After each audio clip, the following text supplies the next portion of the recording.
They weren't overly creative in the 50s and 60s when they were naming these iconic supervillains, were they? Like Mysterio, just take what he's good at, mystery, and put an O at the end. Sinestro is sinister, Bizarro is bizarre, Magneto is like a big magnet. So I thought I'd boot up the old real school computer once again to see what my supervillain name would be. And that's hurtful.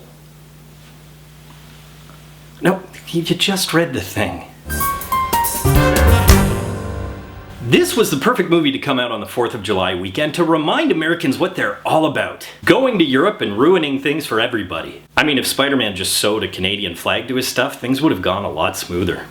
Interesting segue, but have you ever noticed that Spider-Man is the enemy of America? Well, maybe that's a different video for a different time, or a different freelance article for a website that's willing to pay a handsome Canadian. But anyways, the point is, think about what the Tom Holland films have done in terms of that character and in terms of their antagonists. I'm actually just going to focus on the subtle subtextual changes that they made with the main antagonists. They are socio-political changes, which actually changes the subtext of the entire relationship between hero and villain. And let's not forget that this is at least partially satirical. Oh, satire, talk about the enemy of America. I said in my Spider-Man Homecoming review that I found it really interesting that Sony called a character who's just fighting for his piece of the pie, to support his family, to make a living, a vulture.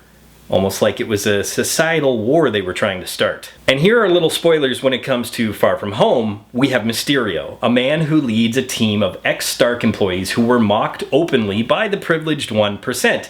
Not to mention that he also represents the ideals of what America believes to be truth, news, worthiness in terms of who deserves to be worshipped, and other socio-political ideas that maybe a lot of people have missed. I'd like to point out that that's not even the first supervillain that Tony has bullied into existence. Now that was a lot of dark subtext that we don't actually need to discuss in more detail, like I said, at least in this video. I really just wanted to discuss how awesome Vulture and Mysterio are, and more importantly, the changes that they made were also amazing. And how many of us saw those changes coming? And when I'm talking about changes, I'm not just talking about the background that's changed in terms of the villains, or the amazing casting that maybe we didn't see coming. I'm talking about how the MCU has taken these characters and changed their importance. And what I mean by that is, Vulture and Mysterio aren't exactly the alpha villains that, say, Green Goblin or Doc Ock are in terms of Spider-Man mythology. They are iconic, they've always been a part of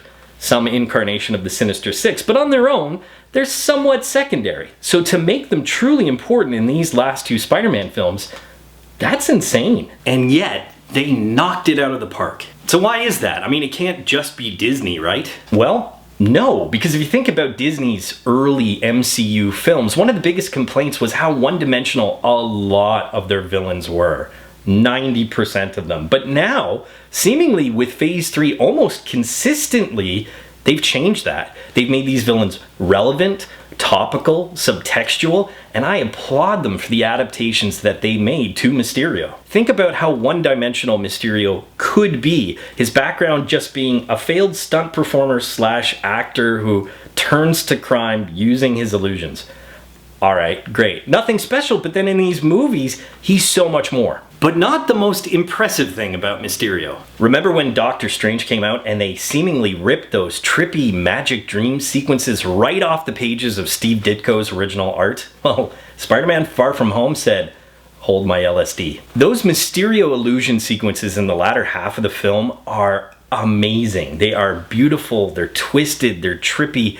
They're once again Marvel saying, we're not afraid to just take the pages that fans grew up reading and put them up on the big screen. And you know what? That makes them the For the Win.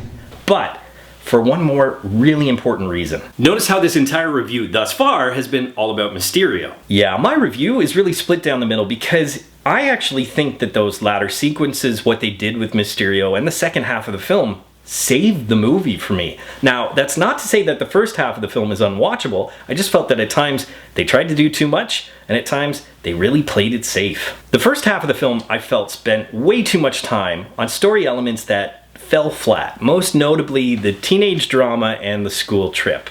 Now, maybe that's because I'm a high school teacher and I get enough of that at work, hence my stress eating and casual alcoholism. But more importantly, it was symptomatic of an issue that I feel the MCU had all throughout Phase 3, and that's trying to go bigger with elements that didn't need to go bigger, like that aforementioned teenage stuff. In Homecoming, the high school elements were just enough for you to fall in love with Peter's youthful energy, I felt. It never felt tacked on, it never felt forced, it never felt too long.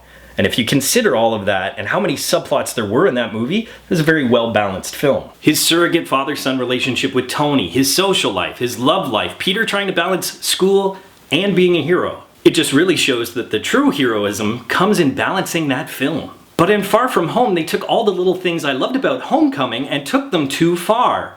From Homecoming. I thought the relationship building stuff between Peter and MJ is obviously very crucial, not only for the character, but for the overall arc that they're eventually going to have with all of these Spider-Man films. But that stuff with Ned and Betty, you could just trim that. I also loved how much that Peter lamented the death of Tony. That was very important for character development. It was important because it gave Holland's performance some real gravitas. It gave the MCU some accountability, which I've always said they needed more of.